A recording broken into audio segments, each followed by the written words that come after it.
ਇਕ ਮਨ ਪੁਰਖ ਧਿਆਏ ਬਰਦਾਤਾ। ਸੰਤ ਸਹਾਰ ਸਦਾ ਬਿਖਿਆਤਾ। ਤਾਸ ਚਰਨ ਲੈ ਹਿਰਦੈ ਬਸਾਵੋ। ਤੋ ਪਰਮ ਗੁਰੂ ਨਾਨਕ ਗੁਣ ਗਾਵੋ। ਗਾਵੋ ਗੁਣ ਪਰਮ ਗੁਰੂ ਸੁਖ ਸਾਗਰ। ਦੁਰਤ ਨਿਵਾਰਣ ਸ਼ਬਦ ਸਰੇ। ਗਾਵੈ ਗੰਭੀਰ ਧੀਰ ਮਤ ਸਾਗਰ।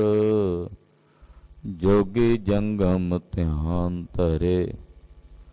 ਗਾਵੈ ਇੰਦਰਾਦ ਭਗਤ ਪ੍ਰਹਿਲਾਦਕ। ਆਤਮ ਰਸ ਜਿਨ ਜਾਣਿਓ। ਕਬ ਕਲ ਸੋ ਜਸ ਗਾਵੋ ਗੁਰ ਨਾਨਕ।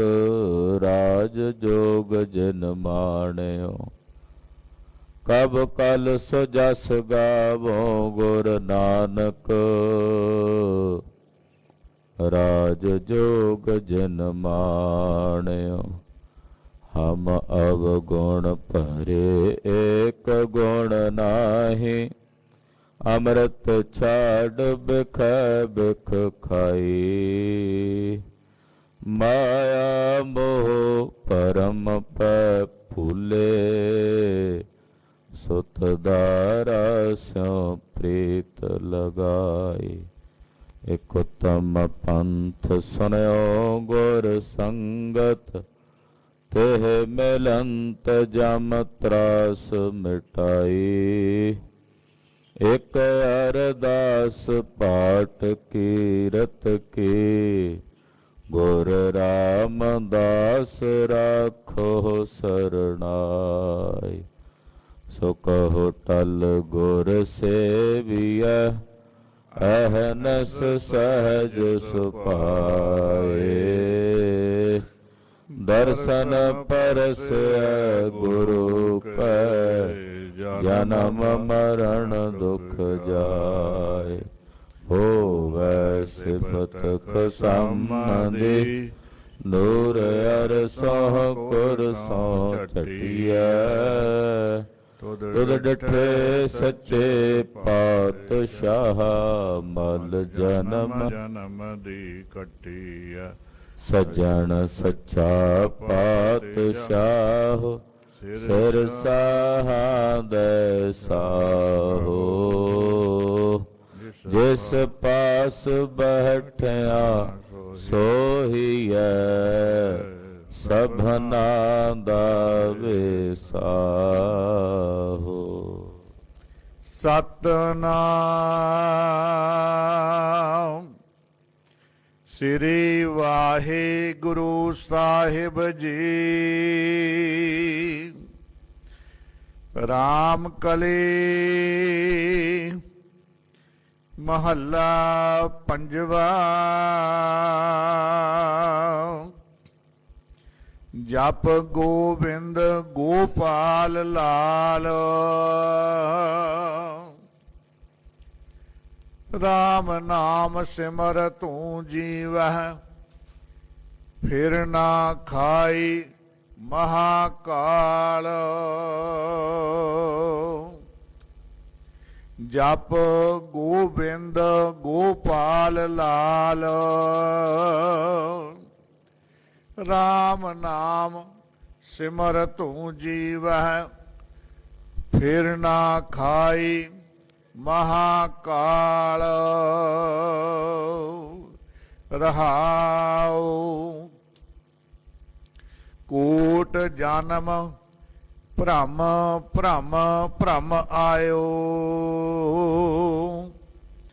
ਵੱਡਾ ਭਾਗ ਸਾਧ ਸੰਗ ਪਾਇਓ। ਬਿਨ ਗੁਰ ਪੂਰੈ ਨਾਹੀ ਉਧਾਰ। ਬਾਬਾ ਨਾਨਕ ਆਖੈ ਇਹੋ ਵਿਚਾਰ। ਬਿਨ ਗੁਰ ਪੂਰੇ ਨਾਹੀ ਉਧਾਰ। ਬਾਬਾ ਨਾਨਕ ਆਖਹਿ ਇਹੋ ਵਿਚਾਰ। ਵਾਹਿਗੁਰੂ ਜੀ ਕਾ ਖਾਲਸਾ ਵਾਹਿਗੁਰੂ ਜੀ ਕੀ ਫਤਿਹ। ਪਰਮ ਸਨਮਾਨ ਤੇ ਸਤਿਕਾਰਯੋਗ ਗੁਰੂ ਕੀ ਸਾਜੀ ਔਰ ਨਵਾਜੀ ਹੋਈ ਗੁਰੂ ਕਾ ਖਾਸ ਰੂਪ ਗੁਰੂ ਖਾਲਸਾ ਸਾਧ ਸੰਗਤ ਜੀਓ, ਵੱਡਿਆਂ ਭਾਗਾਂ ਵਾਲੇ ਹੋ। ਹਾਜ਼ਰਾਂ ਹਜ਼ੂਰ ਜਹਰਾਂ ਜਹੂਰ ਸਰਬ ਕਲਾ ਭਰਪੂਰ ਸਤਿਗੁਰੂ ਧੰਨ ਧੰਨ ਸ੍ਰੀ ਗੁਰੂ ਗ੍ਰੰਥ ਸਾਹਿਬ ਜੀ ਦੇ ਦਰਸ਼ਨ ਪਰਸਰੇ ਹੋ। ਨੌਵੇਂ ਪਾਤਸ਼ਾਹ ਸ੍ਰੀ ਗੁਰੂ ਤੇਗ ਬਹਾਦਰ ਸਾਹਿਬ ਜੀ ਦੇ ਪਾਵਨ ਪਵਿੱਤਰ ਇਤਿਹਾਸਕ ਸਥਾਨ ਗੁਰਦੁਆਰਾ ਸ੍ਰੀ ਦੁੱਖ ਨਿਵਾਰਨ ਸਾਹਿਬ ਵਿਖੇ ਹਾਜ਼ਰੀਆਂ ਭਰ ਕੇ ਪੰਚਮੀ ਦੇ ਮਹੀਨਾਵਾਰੀ ਜੋੜ ਮੇਲੇ ਬਹੁਤ ਹੀ ਸ਼ਰਧਾ ਤੇ ਭਾਵਨਾ ਸਤਿਕਾਰ ਸਹਿਤ ਮਨਾਉਣਾ ਕਰ ਰਹੇ ਹੋ। ਸਤਿਗੁਰੂ ਨੌਵੇਂ ਪਾਤਸ਼ਾਹ ਸ੍ਰੀ ਗੁਰੂ ਤੇਗ ਬਹਾਦਰ ਸਾਹਿਬ ਜੀ ਦੇ ਵਚਨਾਂ ਦੀ ਪਾਲਣਾ ਕਰਦਿਆਂ ਜੋ ਇਸ ਸਥਾਨ ਤੇ ਗੁਰਦੇਵ ਨੇ ਪੰਚਮੀ ਵਾਲੇ ਦਿਨ ਬਸੰਤ ਪੰਚਮੀ ਵਾਲੇ ਦਿਨ ਚਰਨ ਪਾਏ, ਉਸੇ ਭਾਵਨਾ ਨੂੰ ਆਪਣੇ ਹਿਰਦੇ 'ਚ ਮੁੱਖ ਰੱਖਦਿਆਂ ਹਰ ਮਹੀਨੇ ਗੁਰਸਿੱਖ ਪੰਚਮੀ ਵਾਲੇ ਦਿਨ ਹਾਜ਼ਰੀ ਭਰਦੇ ਹਨ ਔਰ ਸਤਿਗੁਰੂ ਜੀ ਦੇ ਪਾਵਨ ਸਰੋਵਰਾਂ 'ਚ ਇਸ਼ਨਾਨ ਕਰਕੇ ਸਤਿਗੁਰਾਂ ਦੇ ਦੀਵਾਨ ਵਿੱਚ ਹਾਜ਼ਰੀਆਂ ਭਰ ਕੇ ਕਥਾ ਕੀਰਤਨ ਸੁਣ ਕੇ ਆਪਣੇ ਜੀਵਨ ਨੂੰ ਸਫਲਾ ਬਣਾਉਣ ਦਾ ਯਤਨ ਕਰਦੇ ਹਨ। ਧੰਨ ਸ੍ਰੀ ਗੁਰੂ ਤੇਗ ਬਹਾਦਰ ਸਾਹਿਬ ਜੀ ਦੀ ਦਇਆ ਮਾਇਆ ਨਾਲ, ਸਤਿਗੁਰਾਂ ਦੀ ਕਿਰਪਾ ਨਾਲ ਆਪਾਂ ਸਾਰੇ ਇਸ ਵਕਤ ਗੁਰੂ ਚਰਨਾਂ ਵਿੱਚ ਜੁੜੇ ਹਾਂ। ਗੁਰੂ ਪਾਤਸ਼ਾਹ ਨੇ ਆਪ ਦਇਆ ਕਰਕੇ ਸਾਨੂੰ ਆਪਣੇ ਸਥਾਨਾਂ ਦੇ ਦਰਸ਼ਨ, ਆਪਣੇ ਦਿਦਾਰੇ ਬਖਸ਼ਿਸ਼ ਕੀਤੇ ਹਨ। ਸਰਬ ਆਸਾ ਪੂਰਨ ਕਰਨੇ ਵਾਲੀ ਸ੍ਰੀ ਆਸਾ ਜੀ ਦੀ ਵਾਰ ਦੇ ਸ਼ਬਦ ਕੀਰਤਨ ਰਾਗੀ ਸਿੰਘਾਂ ਦੀ ਰਸਨਾ ਤੋਂ ਆਪ ਜੀ ਨੇ ਬਹੁਤ ਹੀ ਅਦਬ ਸਤਿਕਾਰ ਸਹਿਤ ਸਰਵਣ ਕੀਤੇ ਹਨ। ਸ੍ਰੀ ਮੁਖ ਵਾਕ ਅੰਮ੍ਰਿਤ ਵੇਲੇ ਜੋ ਸਤਿਗੁਰਾਂ ਨੇ ਬਖਸ਼ਿਸ਼ ਕੀਤਾ ਹੈ, ਆਓ ਕੁਝ ਸਮੇਂ ਲਈ ਮਨ ਬਿਰਤੀਆਂ ਇਕਾਗਰ ਕਰੀਏ, ਸਤਿਗੁਰੂ ਜੀ ਦੇ ਸ਼ਬਦ ਦੀ ਵਿਚਾਰ ਨਾਲ ਜੁੜੀਏ। ਗੁਰੂ ਚਰਨਾਂ ਵਿੱਚ ਆਪਣੀਆਂ ਹਾਜ਼ਰੀਆਂ ਲਵਾਉਂਦਿਆਂ ਰਸਨਾ ਨੂੰ ਪਵਿੱਤਰ ਕਰਦਿਆਂ ਸਮੂਹ ਮਾਈ ਭਾਈ ਆਖੋ ਜੀ ਸਤਨਾਮ ਸ੍ਰੀ ਵਾਹਿਗੁਰੂ ਸਾਹਿਬ ਜੀ। ਸਤਨਾਮ ਸ੍ਰੀ ਵਾਹਿਗੁਰੂ ਸਾਹਿਬ ਜੀ। ਰਾਮ ਕਲੀ ਮਹੱਲਾ ਪੰਜਵਾ। ਜਪ ਗੋਬਿੰਦ ਗੋਪਾਲ ਲਾਲ। ਰਾਮ ਕਲੀ ਰਾਗ ਹੈ। ਪੰਚਮ ਪਾਤਸ਼ਾਹ ਧੰਨ ਗੁਰੂ ਅਰਜਨ ਦੇਵ ਸਾਹਿਬ ਸ਼ਹੀਦਾਂ ਦੇ ਸਰਤਾਜ ਸਤਿਗੁਰਾਂ ਦਾ ਉਚਾਰਨ ਕੀਤਾ ਗਿਆ ਪਵਿੱਤਰ ਪਾਵਨ ਸ੍ਰੀ ਮੁਖਵਾਕ ਸ਼ਬਦ ਹੈ। ਜਪ ਗੋਬਿੰਦ ਗੋਪਾਲ ਲਾਲ। हे ਭਾਈ ਜਪਣਾ ਕਰੋ, ਜਪੋ। ਕਿਸ ਨੂੰ ਜਪੋ? ਜੋ ਸਾਰੇ ਸੰਸਾਰ ਦੇ ਜੀਵਾਂ ਨੂੰ ਪੈਦਾ ਕਰਨ ਵਾਲਾ ਗੋਬਿੰਦ ਹੈ। ਗੋਬਿੰਦ ਦਾ ਅਰਥ ਹੈ ਜੋ ਸਭ ਨੂੰ ਪੈਦਾ ਕਰਦਾ, ਸਭ ਨੂੰ ਬਣਾਉਂਦਾ ਹੈ। ਗੋ ਨਾਮ ਧਰਤੀ ਦਾ ਹੈ, ਬਿੰਦ ਨਾਮ ਪੈਦਾ ਕਰਨ ਵਾਲੇ ਦਾ ਹੈ। ਜਿਹੜਾ ਸੰਸਾਰ ਦੇ ਸਮਸਤ ਜੀਵਾਂ ਨੂੰ ਪੈਦਾ ਕਰਨ ਵਾਲਾ ਹੈ। ਗੋਪਾਲ, ਗੋਪਾਲ ਕਹਿੰਦੇ ਨੇ ਪਾਲਣ ਵਾਲੇ ਨੂੰ, ਜਿਹੜਾ ਸਾਰੇ ਸੰਸਾਰ ਦੇ ਜੀਵਾਂ ਨੂੰ ਪਾਲਣੇ ਵਾਲਾ ਹੈ, ਪੈਦਾ ਕਰਨ ਵਾਲਾ ਔਰ ਪਾਲਣੇ ਵਾਲਾ ਹੈ। ਦੋਵੇਂ ਸ਼ਕਤੀਆਂ ਉਸ ਅਕਾਲ ਪੁਰਖ ਦੀਆਂ ਨੇ। ਪੈਦਾ ਵੀ ਉਹੀ ਕਰਦਾ, ਪਾਲਦਾ ਵੀ ਉਹੀ ਹੈ। ਔਰ ਤੀਸਰੀ ਸ਼ਕਤੀ ਜਿਸ ਨੂੰ ਲੈ ਕਰਨਾ ਕਹਿੰਦੇ ਨੇ, ਉਹ ਵੀ ਉਸ ਅਕਾਲ ਪੁਰਖ ਪਰਮੇਸ਼ਰ ਦੇ ਵੱਸ ਹੈ। ਲੈ ਵੀ ਉਹੀ ਕਰਦਾ, ਯਾਨੀ ਕਿ ਜਿਹਨੂੰ ਆਪਾਂ ਕਹਿੰਦੇ ਨਾ ਵਿਨਾਸ਼ ਕਰਨਾ, ਵਿਨਾਸ਼ ਵੀ ਉਹ ਕਰਦਾ। ਪੈਦਾ ਵੀ ਉਹੀ ਕਰਦਾ, ਪਾਲਦਾ ਵੀ ਹੈ ਤੇ ਵਿਨਾਸ਼ ਵੀ ਉਹੀ ਕਰਦਾ। ਤੋ ਤ੍ਰੈਵੇ ਸ਼ਕਤੀਆਂ ਜਿਸ ਅਕਾਲ ਪੁਰਖ ਪਰਮੇਸ਼ਰ ਦੇ ਵੱਸ ਨੇ, ਐਸੇ ਗੋਬਿੰਦ ਨੂੰ, ਐਸੇ ਗੋਪਾਲ ਨੂੰ ਲਾਲ, ਲਾਲ ਕਹਿੰਦੇ ਨੇ ਗੁਰੂ ਖਾਲਸਾ ਜੀ ਪਿਆਰੇ ਨੂੰ। ਜੋ ਪਿਆਰਾ ਹੋਵੇ ਉਹਨੂੰ ਕਹਿੰਦੇ ਆ ਲਾਲ। ਕਹਿੰਦੇ ਉਹ ਅਕਾਲ ਪੁਰਖ ਵਾਹਿਗੁਰੂ ਪਰਮੇਸ਼ਰ ਸਾਡਾ ਸਭ ਦਾ ਪਿਆਰਾ ਹੈ। ਲਾਲ ਪਿਆਰਾ, ਉਹਦੇ ਤੋਂ ਵੱਧ ਪਿਆਰਾ ਹੋਰ ਸਾਨੂੰ ਕੌਣ ਹੋ ਸਕਦਾ। ਸਭ ਤੋਂ ਪਿਆਰਾ ਕੇਵਲ ਤਾਂ ਕੇਵਲ ਉਹ ਅਕਾਲ ਪੁਰਖ ਵਾਹਿਗੁਰੂ ਪਰਮੇਸ਼ਰ ਹੀ ਹੈ ਸਾਨੂੰ, ਉਹਦੇ ਤੋਂ ਵੱਧ ਪਿਆਰਾ ਕੋਈ ਨਹੀਂ। ਇਸ ਕਰਕੇ ਉਹਨੂੰ ਕਿਹਾ ਲਾਲ। ਕਹਿੰਦੇ ਜਿਹੜਾ ਐਸਾ ਲਾਲ ਹੈ, ਐਸਾ ਗੋਬਿੰਦ ਹੈ, ਐਸਾ ਗੋਪਾਲ ਹੈ, ਹੇ ਮੇਰਿਆ ਮਨਾ ਤੂੰ ਉਹਨੂੰ ਜਪ, ਉਹਦਾ ਜਾਪ ਜਪ। ਵਾਹਿਗੁਰੂ ਵਾਹਿਗੁਰੂ ਵਾਹਿਗੁਰੂ, ਇਹ ਉਹਦਾ ਜਾਪ ਹੈ, ਇਹ ਉਹਦਾ ਜਿਹੜਾ ਨਾਮ ਹੈ। ਇਹਦੇ ਨਾਮ ਦੇ ਜਪ ਦੇ ਵਿੱਚ ਆਪਣੀ ਸੁਰਤ ਨੂੰ ਜੋੜ ਤੇ ਜਪਣਾ ਕਰ, ਬਾਰ ਬਾਰ ਬਾਰ ਬਾਰ ਜਪ। ਜਪ ਮਨ ਸਤਨਾਮ ਸਦਾ ਸਤਨਾਮ, ਹਲਤ ਪਲਤ ਮੁਖ ਉਜਲ ਹੋਈ ਹੈ, ਨਿਤ ਧਿਆਈਐ ਹਰ ਪੁਰਖ ਨਿਰੰਜਨਾ। ਹੇ ਮੇਰਿਆ ਮਨਾ ਉਹਦੇ ਜਾਪ ਨੂੰ ਜਪ, ਜਿਹਦਾ ਨਾਮ ਤਰਈ ਕਾਲ ਸਤ ਹੈ, ਜਿਸ ਦੇ ਨਾਮ ਨੂੰ ਜਪ ਕੇ ਲੋਕ ਤੇ ਪਰਲੋਕ ਦੋਹਾਂ ਜਹਾਨਾਂ ਵਿੱਚ ਮੁਖ ਉਜਲੇ ਹੋ ਜਾਂਦੇ ਹਨ। ਇਸ ਕਰਕੇ ਐਸੇ ਨਿਰੰਜਨ ਮਾਇਆ ਦੀ ਕਾਲਖ ਤੋਂ ਰਹਿਤ ਵਾਹਿਗੁਰੂ ਪਰਮੇਸ਼ਰ ਦੇ ਜਾਪ ਨੂੰ ਤੂੰ ਨਿਤੀ ਜਪ। ਨਿਤ ਜਪੀਐ, ਨਿਤ ਜਪੀਐ ਸਾਸ ਗਿਰਾਸ, ਨਾਉ ਪਰਵਰਦਗਾਰ ਦਾ। ਕਹਿੰਦੇ ਜਿਹੜਾ ਉਹ ਪਰਵਰਦਗਾਰ ਹੈ, ਅਕਾਲ ਪੁਰਖ ਹੈ, ਵਾਹਿਗੁਰੂ ਹੈ, ਪਰਮੇਸ਼ਰ ਹੈ, ਉਹਦਾ ਜਾਪ ਨੇਤੀ ਜਪੀਏ, ਨੇਤੀ ਉਹਦੇ ਜਾਪ ਨੂੰ ਜਪਣਾ ਕਰੀਏ। ਐਸਾ ਨਹੀਂ ਵੀ ਅੱਜ ਜਪ ਲੋ ਕੱਲ ਲੋੜ ਨਹੀਂ। ਕਹਿੰਦੇ ਨੇਤੀ ਜਪੋ ਭਾਈ ਉਸ ਪਰਮੇਸ਼ਰ ਦੇ ਜਾਪ ਨੂੰ, ਨੇਤੀ ਨੇਤੀ ਉਹਨੂੰ ਧਿਆਵੋ, ਨੇਤੀ ਉਹਦੇ ਨਾਮ ਦੀ ਆਰਾਧਨਾ ਕਰੋ। ਬਿਨਾਂ ਉਹਦੇ ਨਾਮ ਦੇ ਜਪਿਆਂ ਤੇਰੀ ਮੁਕਤੀ ਨਹੀਂ ਹੋਣੀ, ਤੇਰੀ ਕਲਿਆਣ ਨਹੀਂ ਹੋਣੀ। ਜੇ ਤੂੰ ਚਾਹੁੰਦਾ ਹੈ ਕਿ ਤੇਰੀ ਕਲਿਆਣ ਹੋਵੇ, ਤੂੰ ਮੁਕਤੀ ਨੂੰ ਪ੍ਰਾਪਤ ਹੋਵੇ, ਤਾਂ ਇੱਕੋ ਇੱਕ ਸਾਧਨ ਹੈ ਪਰਮੇਸ਼ਰ ਦੇ ਨਾਮ ਦਾ ਜਪ, ਅਕਾਲ ਪੁਰਖ ਦੇ ਨਾਮ ਦਾ ਜਪ। ਉਹਦੇ ਨਾਮ ਨੂੰ ਬਾਰ-ਬਾਰ ਜਪ।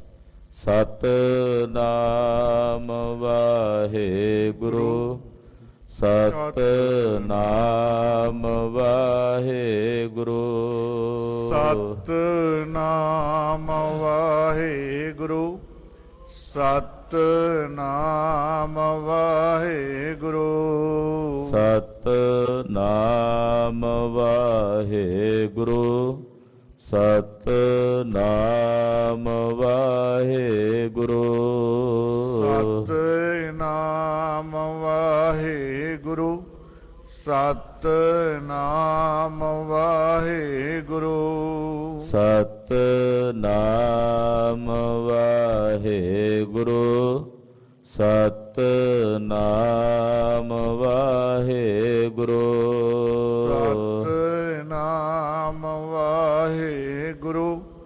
ਸਤਿਨਾਮ ਵਾਹਿਗੁਰੂ। ਐਸਾ ਜੋ ਅੰਮ੍ਰਿਤ ਨਾਮ ਹੈ ਉਸ ਗੋਬਿੰਦ ਦਾ, ਗੋਪਾਲ ਦਾ, ਉਸ ਪਿਆਰੇ ਲਾਲ ਦਾ, ਐਸੇ ਨਾਮ ਨੂੰ ਜਪੋ। ਜਪਣਾ ਕਿਉਂ ਹੈ? ਜੇ ਕੋਈ ਸਵਾਲ ਕਰੇ ਕਿਉਂ ਜਪਣਾ ਹੈ, ਇਸ ਲਈ ਜਪਣਾ ਹੈ ਕਿ ਅਸੀਂ ਆਪਣੇ ਆਪ ਨੂੰ ਜਾਣਨ ਲਈ ਜਪਣਾ। ਆਖੋ ਸਤਿਨਾਮ ਸ੍ਰੀ ਵਾਹਿਗੁਰੂ। ਜਪਣਾ ਤਾਂ ਆ ਵੀ ਜਪ ਜਪ ਕੇ ਜਾਣੀਏ। ਜਪਣ ਦਾ ਮਤਲਬ ਹੀ ਹੈ ਜਾਣਨਾ।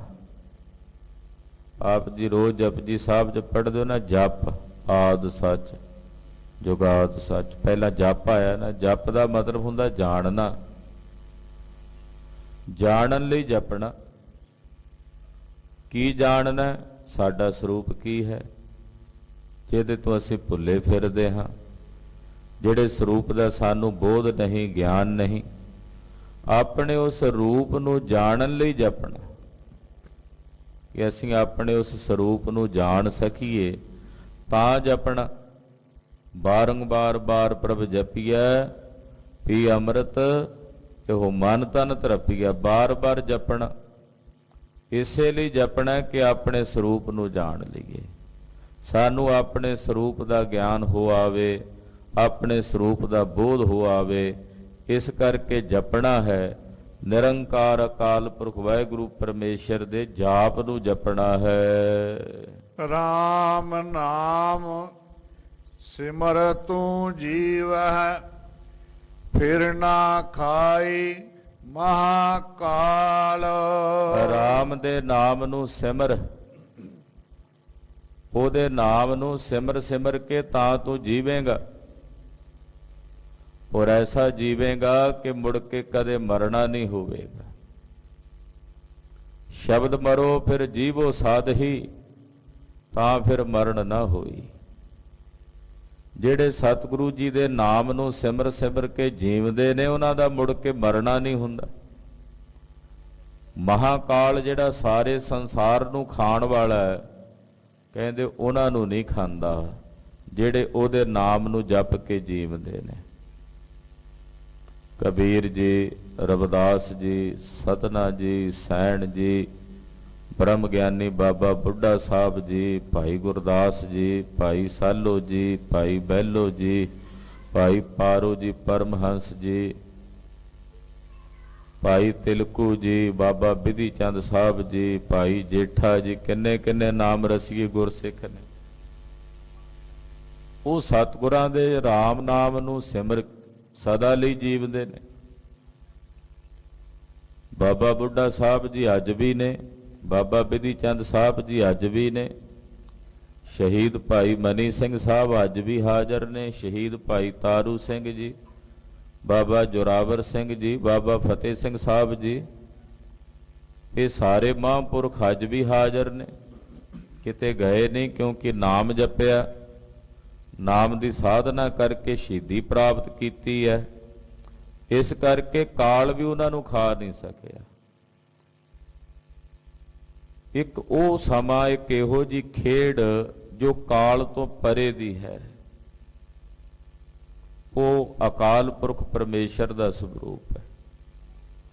ਜਿੱਥੇ ਕਾਲ ਵਿਕਾਲ ਸਭ ਮੁੱਕ ਜਾਂਦੇ ਆ, ਖਤਮ ਹੋ ਜਾਂਦੇ ਆ। ਕਹਿੰਦੇ ਜੇ ਤੂੰ ਰਾਮ ਨਾਮ ਨੂੰ ਸਿਮਰੇਗਾ, ਐਸਾ ਜੀਵੇਂਗਾ ਕਿ ਫਿਰ ਜਿਹੜਾ ਮਹਾਕਾਲ ਸਭ ਨੂੰ ਖਾ ਲੈਣ ਵਾਲਾ ਹੈ, ਉਹ ਤੈਨੂੰ ਖਾ ਨਹੀਂ ਸਕੇਗਾ। ਕਾਲ ਤੈਨੂੰ ਖਤਮ ਨਹੀਂ ਕਰ ਸਕੇਗਾ। ਤੇਰੀ ਹਸਤੀ, ਤੇਰਾ ਵਜੂਦ ਸदैवी ਕਾਲ ਵਾਸਤੇ ਬਣਿਆ ਰਹੇਗਾ ਜੇ ਤੂੰ ਰਾਮ ਦੇ ਨਾਮ ਨੂੰ ਸਿਮਰੇਗਾ, ਪਰਮੇਸ਼ਰ ਦੇ ਨਾਮ ਦੀ ਆਰਾਧਨਾ ਕਰੇਗਾ। ਰਹਾਉ ਕੋਟ ਜਨਮ ਭ੍ਰਮ ਭ੍ਰਮ ਭ੍ਰਮ ਆਇਓ। ਮਹਾਰਾਜ ਜੀ ਕਹਿੰਦੇ, ਬੇਨਤੀ ਕਰਕੇ ਕਹਿਣਾ ਗੁਰੂ ਚਰਨਾਂ 'ਚ, ਮਹਾਰਾਜ ਕਰੋੜਾਂ ਜਨਮ ਹੋ ਗਏ, ਕਰੋੜਾਂ। ਕੋਟ ਜਨਮ ਭ੍ਰਮ ਭ੍ਰਮ ਭ੍ਰਮ ਆਇਓ। ਕਰੋੜਾਂ ਜਨਮਾਂ 'ਚ ਭਰਮ ਭਰਮ ਕੇ, ਭਰਮ ਭਰਮ ਕੇ ਮਹਾਰਾਜ ਹੁਣ ਤੁਹਾਡੀ ਸ਼ਰਨ ਆ ਗਏ ਹਾਂ, ਤੁਹਾਡੀ ਪਨਾਹ ਵਿੱਚ ਆ ਗਏ। ਇੱਕ ਜਨਮ ਨਹੀਂ, ਕਈ ਜਨਮ ਹੋ ਗਏ ਭਟਕਦਿਆਂ, ਕਈ ਜਨਮ ਭਏ ਕੀਟ ਪਤੰਗਾ, ਕਈ ਜਨਮ ਗਜ ਮੀਨ ਕੁਰੰਗਾ। ਕਈ ਜਨਮ ਹੋ ਗਏ ਭਟਕਦਿਆਂ, ਕਈ ਜਨਮ ਹੋ ਗਏ ਭਰਮਦਿਆਂ। ਕਰੋੜਾਂ ਜਨਮਾਂ ਵਿੱਚ ਭਟਕਦਿਆਂ ਭਟਕਦਿਆਂ ਮਹਾਰਾਜ ਹੁਣ ਤੁਹਾਡੀ ਸ਼ਰਨ ਆ ਗਏ। ਇੱਕ ਕਥਾ ਗਿਆਨੀ ਮਾਨ ਸਿੰਘ ਜੀ ਚੌਰ ਦੱਸਿਆ ਕਰਦੇ। ਕਹਿੰਦੇ ਸਤਿਗੁਰੂ ਸ੍ਰੀ ਗੁਰੂ ਰਾਮਦਾਸ ਸਾਹਿਬ ਜੀ ਦੀ ਸ਼ਰਨ 'ਚ ਇੱਕ ਸਿੱਖ ਬੈਠਾ, ਗੁਰਦੇਵ ਦੇ ਦਰਬਾਰ ਵਿੱਚ ਬੈਠਿਆਂ ਬੈਠਿਆਂ ਅਚਾਨਕ ਉੱਚੀ ਉੱਚੀ ਰੋਣ ਲੱਗ ਪਿਆ। ਜਦੋਂ ਰੋਇਆ ਬਹੁਤ ਜ਼ਿਆਦਾ ਭਿਆਨਕ ਆਵਾਜ਼ ਵਿੱਚ ਰੋਇਆ। ਸਾਰੀ ਸਭਾ ਦਾ ਧਿਆਨ ਉਹਦੇ ਵੱਲ ਚਲਾ ਗਿਆ। ਸੰਗਤ ਗੁਰਸਿੱਖ ਹੈਰਾਨ ਸਾਰੇ ਨੂੰ ਕੀ ਹੋ ਗਿਆ, ਬੈਠੇ ਬੈਠੇ ਨੂੰ ਚੰਗਾ ਭਲਾ ਬੈਠਾ ਰੋਈ ਜਾਂਦਾ। ਪੁੱਛਦੇ ਨੇ ਪਰ ਰੋਂਦਾ ਇੰਨਾ ਪਿਆ ਵੀ ਉਹਦੇ ਕੋਲੋਂ ਬੋਲਿਆ ਨਹੀਂ ਪਿਆ ਜਾਂਦਾ, ਦੱਸਿਆ ਨਹੀਂ ਪਿਆ ਜਾਂਦਾ। ਕੁਝ ਸਮੇਂ ਬਾਅਦ ਧੀਰਜ ਜਿਹਾ ਕਰਕੇ ਜਦੋਂ ਇਹ ਬੈਠਾ ਤਾਂ ਫਿਰ ਸਤਿਗੁਰਾਂ ਪੁੱਛਿਆ, ਹਾਂ ਭਾਈ ਰੋਂਦਾ ਕਿਉਂ ਸੀ? ਕਹਿਣ ਲੱਗਾ, ਮਹਾਰਾਜ ਤੁਹਾਡੀ ਕਥਾ, ਤੁਹਾਡਾ ਕੀਰਤਨ ਸੁਣਦਿਆਂ, ਸੰਗਤ ਵਿੱਚ ਤੁਹਾਡੇ ਦਰਸ਼ਨ ਕਰਦਿਆਂ ਮੈਨੂੰ ਆਪਣੇ ਪੂਰਬਲੇ ਜਨਮਾਂ ਦੀ ਕੁਝ ਸੋਝੀ ਨਜ਼ਰ ਆਈ। ਮੈਂ ਕੁਝ ਕੁ ਜਨਮ ਆਪਣੇ ਵੇਖੇ ਨੇ ਪੂਰਬਲੇ, ਜਿਹੜੇ ਮੈਂ ਭੋਗੇ ਨੇ। ਮਹਾਰਾਜ ਜੀ ਕਹਿੰਦੇ, ਕੀ ਵੇਖਿਆ ਹੈ? ਕਹਿੰਦਾ ਜੀ, ਇੱਕ ਜਨਮ ਮੈਂ ਆਪਣਾ ਐਸਾ ਵੇਖਿਆ ਕਿ ਗਧੇ ਦੀ ਜੂਨ ਵਿੱਚ ਸੀ, ਬੜਾ ਕਸਾਈ ਘੁਮਿਆਰ ਸੀ ਜਿਹਦੇ ਮੈਂ ਵਸ ਸੀ। ਸਾਰਾ ਦਿਨ ਮੇਰੇ ਤੇ ਮਿੱਟੀ ਢੋਂਦਾ ਤੇ ਖਾਣ ਨੂੰ ਨਹੀਂ ਸੀ ਦਿੰਦਾ ਕੁਝ, ਛੇਤੀ ਕਿਤਿਆਂ ਭੁੱਖਾ ਮਰਦਾ। ਬੜਾ ਕਸ਼ਟ ਭੋਗਿਆ ਉਸ ਘੁਮਿਆਰ ਦੇ ਘਰ। ਇੱਕ ਦਿਨ ਮੇਰੇ ਤੇ ਮਿੱਟੀ ਦਾ ਭਾਰ ਲੱਦ ਕੇ ਲਿਆਉਂਦਾ ਸੀ। ਗੂਣਾ ਭਰੀਆਂ ਹੋਈਆਂ ਸੀ ਮਿੱਟੀ ਨਾਲ, ਦੋਹਾਂ ਪਾਸੇ ਲੱਦੀਆਂ ਹੋਈਆਂ। ਰਸਤੇ 'ਚ ਤੁਰਿਆ ਆਉਂਦਾ, ਭੁੱਖਾ ਸੀ ਵੀ, ਤਨ 'ਚ ਤਾਣ ਨਹੀਂ ਸੀ। ਇੱਕਦਮ ਪੈਰ ਥਿੜਕਿਆ, ਟੋਆ ਸੀ, ਲੱਤ ਟੁੱਟ ਗਈ ਤੇ ਡਿੱਗ ਪਿਆ। ਮਾਲਕ ਨੇ ਬਥੇਰਾ ਉਠਾਇਆ ਪਰ ਮੇਰੇ ਕੋਲ ਉੱਠਿਆ ਨਹੀਂ ਗਿਆ। ਉਹਨੇ ਮਿੱਟੀ ਚੁੱਕੀ, ਦੂਜੇ ਗਧੇ ਤੇ ਲੱਦੀ ਤੇ ਲੈ ਕੇ ਚਲਾ ਗਿਆ। ਮੈਨੂੰ ਉੱਥੇ ਹੀ ਵੇਖ ਕੇ ਛੱਡ ਗਿਆ ਵੀ ਇਹਦੀ ਲੱਤ ਟੁੱਟ ਗਈ, ਹੁਣ ਇਹ ਮੇਰੇ ਕਿਸੇ ਕੰਮ ਦਾ ਨਹੀਂ। ਮੈਂ ਉੱਥੇ ਤੜਫਦਾ ਹੀ ਰਿਹਾ। ਟੋਏ ਵਿੱਚ ਡਿੱਗਾ, ਨਾ ਉੱਠਿਆ ਜਾਵੇ। ਇੰਨੇ ਨੂੰ ਮੀਂਹ ਪੈਣ ਲੱਗ ਪਿਆ, ਪਾਣੀ ਭਰ ਗਿਆ ਆਲੇ ਦੁਆਲੇ। ਲੋਕਾਂ ਨੇ ਸਮਝਿਆ ਕਿ ਸ਼ਾਇਦ ਕੋਈ ਪੱਥਰ ਪਿਆ ਤੇ ਮੇਰੇ ਤੇ ਪੈਰ ਧਰ ਧਰ ਕੇ ਲੰਘਣ ਲੱਗ ਪਏ।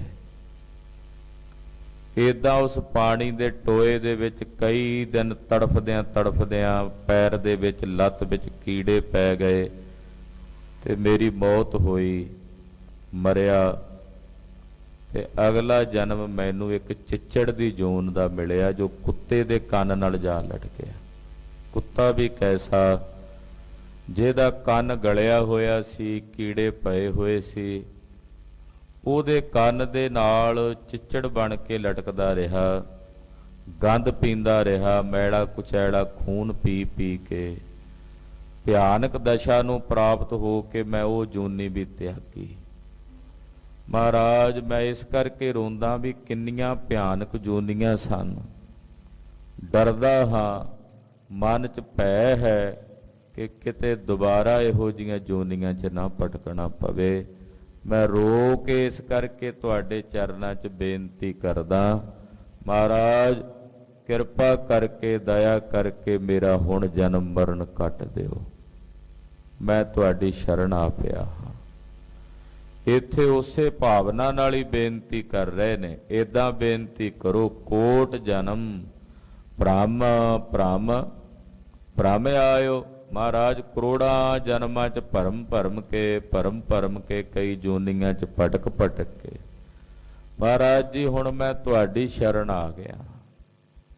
ਚਾਰ ਕੁੰਟ ਦਹ ਦਿਸ ਭ੍ਰਮੇ, ਥਕ ਆਏ ਪ੍ਰਭ ਕੀ ਸਾਮ। ਹੁਣ ਥੱਕ ਕੇ ਤੁਹਾਡੇ ਚਰਨਾਂ ਦੀ ਸ਼ਰਨ ਆ ਪਏ ਹਾਂ। ਆਪ ਜੀ ਕਿਰਪਾ ਕਰੋ, ਦਇਆ ਕਰੋ, ਸਾਨੂੰ ਆਪਣੀ ਸ਼ਰਨ 'ਚ ਰੱਖ ਲਓ।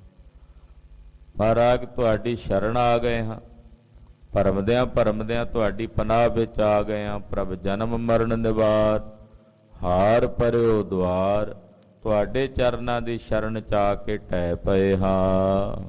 ਵੱਡਾ ਭਾਗ ਸਾਧ ਸੰਗ ਪਾਇਓ। ਮਹਾਰਾਜ ਜੀ ਕਹਿੰਦੇ ਕੋਈ ਪੂਰਬਲੇ ਜਨਮਾਂ ਦੇ ਭਾਗ ਵੱਡੇ ਹੋਣ, ਤਾਂ ਜਾ ਕੇ ਸਾਧ ਸੰਗਤ ਦੀਆਂ ਘੜੀਆਂ ਪ੍ਰਾਪਤ ਹੁੰਦੀਆਂ। ਸਾਧ ਸੰਗਤ ਏਦਾਂ ਹੀ ਨਹੀਂ ਮਿਲ ਜਾਂਦੀ। ਜੇ ਸੰਗਤ ਵਿੱਚ ਆ ਕੇ ਆਪ ਜੀ ਬੈਠੇ ਹੋਏ, ਕੋਈ ਪੂਰਬਲੇ ਜਨਮਾਂ ਦੇ ਚੰਗੇ ਕਰਮ ਨੇ। ਮੈਂ ਬੇਨਤੀ ਕਰਦਾ ਹੁੰਨਾ ਜਿੰਨੀ ਸੰਗਤ ਪੰਚਮੀ ਤੇ ਆਉਂਦੀ ਹੈ ਕਿ ਭਾਈ ਕੱਲਾ ਸਰੋਵਰ 'ਚ ਇਸ਼ਨਾਨ ਕਰਕੇ ਨਾ ਬਾਹਰੋਂ ਬਾਹਰ ਤੁਰ ਜਾਇਆ ਕਰੋ। ਤੁਹਾਡੀ ਹਾਜ਼ਰੀ ਉਦੋਂ ਲੱਗੇਗੀ ਜਦੋਂ ਆ ਕੇ ਦੀਵਾਨ 'ਚ ਕਥਾ ਸੁਣੋਗੇ, ਕੀਰਤਨ ਸੁਣੋਗੇ, ਫਿਰ ਹਾਜ਼ਰੀ ਲੱਗਣੀ ਹੈ ਸੰਪੂਰਨ। ਜੇ ਕਥਾ ਕੀਰਤਨ ਨਹੀਂ ਸੁਣਦੇ ਸੰਗਤ ਵਿੱਚ ਆ ਕੇ, ਬਾਹਰੋਂ ਬਾਹਰ ਹੀ ਇਸ਼ਨਾਨ ਕਰਕੇ ਰੁਖਸਤ ਹੋ ਜਾਂਦੇ ਹੋ, ਫਿਰ ਅੱਧਾ ਅਧੂਰਾ ਫਲ ਲੈ ਕੇ ਜਾਂਦੇ ਹੋ, ਸੰਪੂਰਨ ਫਲ ਨਹੀਂ ਲੈਂਦੇ। ਸੰਪੂਰਨ ਫਲ ਉਦੋਂ ਹੀ ਮਿਲੇਗਾ ਜਦੋਂ ਸੰਗਤ ਚ ਆਓਗੇ। ਜੇ ਸੰਗਤ ਵਿੱਚ ਆ ਕੇ ਨਹੀਂ ਬਹਿੰਦੇ ਤੇ ਸੰਪੂਰਨ ਸਰੀਰ ਦਾ ਇਸ਼ਨਾਨ ਤਾਂ ਕਰ ਲਿਆ, ਸੁਰਤੀ ਦਾ ਇਸ਼ਨਾਨ ਤਾਂ ਸੰਗਤ ਚ ਹੋਣਾ ਨਾ, ਮਨ ਦਾ ਇਸ਼ਨਾਨ ਤਾਂ ਗੁਰੂ ਕੀ ਸੰਗਤ ਚ ਹੋਣਾ। ਇਸ ਕਰਕੇ ਸਰੋਵਰ 'ਚ ਇਸ਼ਨਾਨ ਕਰਕੇ ਦੀਵਾਨ 'ਚ ਆਇਆ ਕਰੋ, ਆਦਤ ਬਣਾਓ।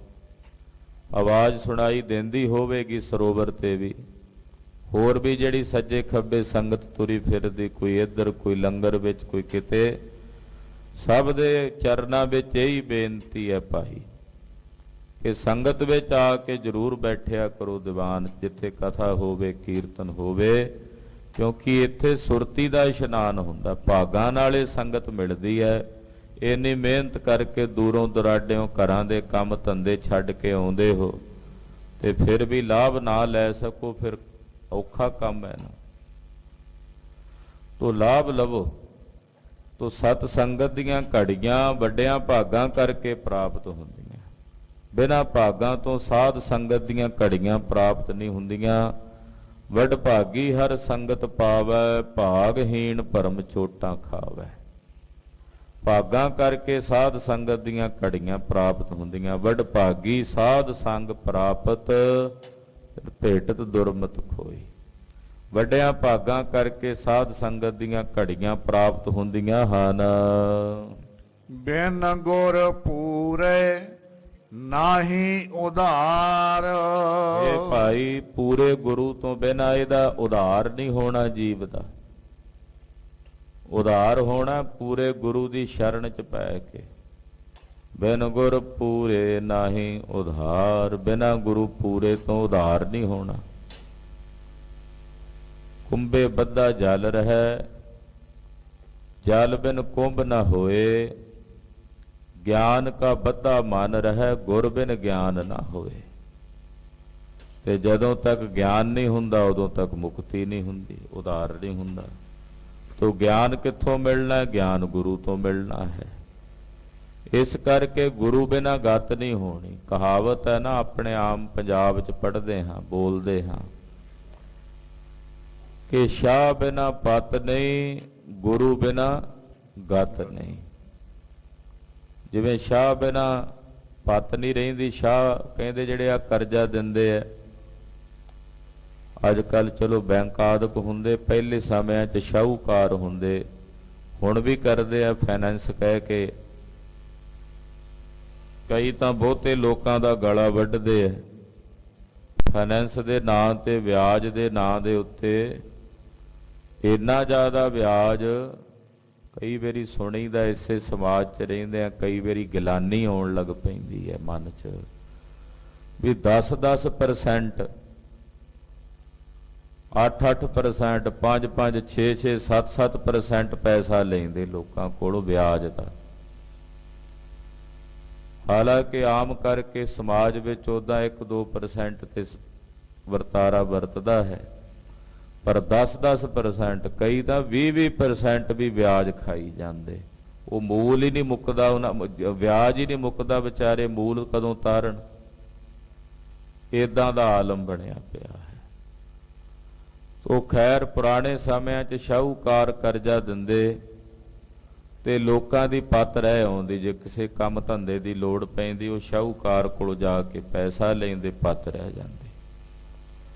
ਉਹ ਇਸ ਕਰਕੇ ਕਹਾਵਤ ਬਣਾਈ ਹੋਈ, ਸ਼ਾਹ ਬਿਨਾ ਪਤ ਨਹੀਂ, ਗੁਰੂ ਬਿਨਾ ਗਤ ਨਹੀਂ। ਗੁਰੂ ਬਿਨਾ ਮੁਕਤੀ ਨਹੀਂ ਹੋਣੀ। ਗੁਰੂ ਬਿਨਾ ਕਲਿਆਣ ਨਹੀਂ ਹੋਣੀ, ਗੁਰੂ ਬਿਨਾ ਮੋਕਸ਼ ਦੀ ਪ੍ਰਾਪਤੀ ਨਹੀਂ ਹੋਣੀ। ਇਸ ਕਰਕੇ ਇੱਥੇ ਪਾਤਸ਼ਾਹ ਕਹਿ ਰਹੇ ਨੇ ਬਿਨ ਗੁਰ ਪੂਰੇ ਨਾਹੀ ਉਧਾਰ। ਪੂਰੇ ਗੁਰੂ ਤੋਂ ਬਿਨਾ ਹੈ ਭਾਈ ਤੇਰਾ ਉਧਾਰ ਨਹੀਂ ਹੋਣਾ, ਤੂੰ 84 ਲੱਖ ਜੋਨੀਆਂ ਤੋਂ ਮੁਕਤ ਨਹੀਂ ਹੋਣਾ। ਬਿਨ ਗੁਰ ਪੂਰੇ ਨਾਹੀ ਉਧਾਰ, ਬਿਨ ਗੁਰ ਪੂਰੇ ਨਾਹੀ ਉਧਾਰ, ਬਿਨ ਗੁਰ ਪੂਰੇ ਨਾਹੀ ਉਧਾਰ, ਬਿਨ ਗੁਰ ਪੂਰੇ ਨਾਹੀ ਉਧਾਰ, ਬਿਨ ਗੁਰ ਪੂਰੇ ਨਾਹੀ ਉਧਾਰ, ਬਿਨ ਗੁਰ ਪੂਰੇ ਨਾਹੀ ਉਧਾਰ, ਬਿਨ ਗੁਰ ਪੂਰੇ ਨਾਹੀ ਉਧਾਰ, ਬਿਨ ਗੁਰ ਪੂਰੇ ਨਾਹੀ ਉਧਾਰ। ਪੂਰੇ ਗੁਰੂ ਤੋਂ ਬਿਨਾ ਹੈ ਭਾਈ ਤੇਰਾ ਉਧਾਰ ਨਹੀਂ ਹੋਣਾ, ਤੂੰ ਮੁਕਤ ਨਹੀਂ ਹੋ ਸਕਦਾ। ਬਾਬਾ ਨਾਨਕ ਆਖਾ ਇਹੋ ਵਿਚਾਰ। ਸਤਿਗੁਰੂ ਸ੍ਰੀ ਗੁਰੂ ਨਾਨਕ ਦੇਵ ਸਾਹਿਬ ਜੀ ਮਹਾਰਾਜ ਇਹ ਵਿਚਾਰ ਕਹਿੰਦੇ ਹਨ।